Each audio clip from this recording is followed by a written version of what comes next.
નમસ્કાર. સારું ત્યાં જોરથી બહુ છોરા આવે છે. કેવું છે?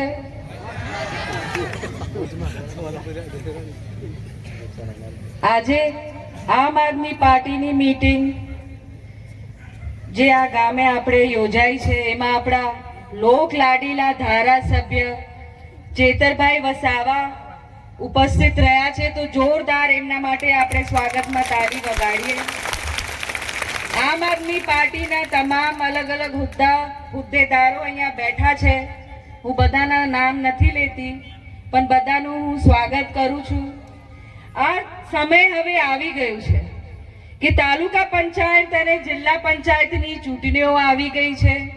ટૂંક સમયમાં જાહેરનામું પણ પડવાનું છે અને કેમ ના આપણે આમ આદમી પાર્ટીનો એક સક્ષમ ઉમેદવાર ચૂંટીને લાવીએ, એને ખૂબ બહુમતીથી આપણે વોટ આપીને જીતાડીએ અને છોટાઉદેપુર તાલુકામાં આમ આદમી પાર્ટી ઝાડુ બહાડો હાવેડું જે આપણે સમજીએ એને આપણે સત્તામાં બેસાડીએ.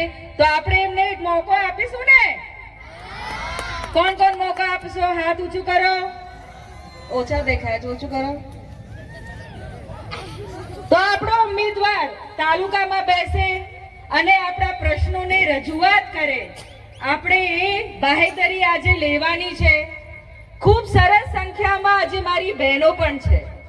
હું મારી બહેનોને પૂછવા માંગુ છું, એક પ્રધાનમંત્રી તમને ગઈ ચૂંટણીમાં એવો વાદો કરેલો કે મારી બહેનો, યાદ છે ને? એવું બોલે, મારી બહેનો તમે જે ચૂલો સળગાવો છો એ ચૂલામાંથી જે ધુમાડો નીકળે છે અને ધુમાડામાંથી જે આંસુ નીકળે છે એ આંસુથી એમનો દુઃખ દર્દ થાય છે. તો તમારા માટે અમે ફ્રીમાં ગેસનો બાટલો આપીશું. યાદ છે ને? એ યોજના આવેલી પણ હવે પ્રધાનમંત્રી બની ગયા, એમની સરકાર બની ગઈ. ગુજરાતમાં એમની 30 વર્ષથી સરકાર, પણ એ ગેસનો બાટલ હવે ક્યાં છે? નથી, ખાલી ખૂણામાં પડેલું છે. મહેમાન આવે તો કોઈને બેહાડવાનો? ખાલી છે તો કામ તો લાગે ને. ગેસનો બાટલ તો આપણે ભરી ના શકીએ. આપણે એટલા કરોડપતિ તો છે નહીં. એ આપણને ઠગીને આપણાથી વોટ લેવા માટે ફ્રીમાં ગેસના બાટલનું પ્રચાર કરેલું અને આપણી પ્રજા એમના ખોટા વાયદાઓમાં આવી ગઈ. પણ હવે પણ શું છે મારી બહેનો? તમે ચૂલો સળગાવ છો ને, હમણાં પણ આંસુ નીકળે છે ને, ધુમાડો નીકળે છે ને. ભાડું ફેરવાનું છે. સવારે જે ફેરીએ ને અહીંયા વોટમાં ભાડું ફેરવાનું. હવે મારા યુવાનો, કેટલા મારા યુવાનો કોલેજમાં જાય છે? ખૂબ ઓછી સંખ્યા છે, પણ જે હિંમતથી કોલેજ જાય છે ખૂબ સરસ વાત. પણ એવા કેટલા યુવાનો છે જેનું ભવિષ્ય આ સરકારે ખતમ કરી નાખ્યું. કેમ?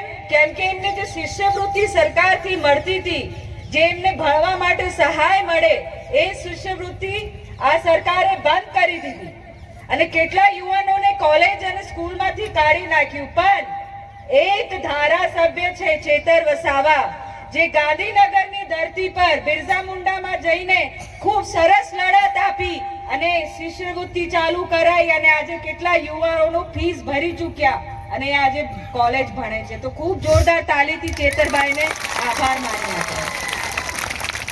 એવી જ લડત આપણા માટે ચેતરભાઈ આપતા રહે, આપણા આદિવાસી સમાજના મુદ્દા ઉઠાવે અને આમ આદમી પાર્ટી બહાડાની બોડી આ તાલુકામાં બેસે. હું બસ એટલી જ રજૂઆત કરવા માંગુ છું. ખૂબ ખૂબ આભાર. ખૂબ સરસ.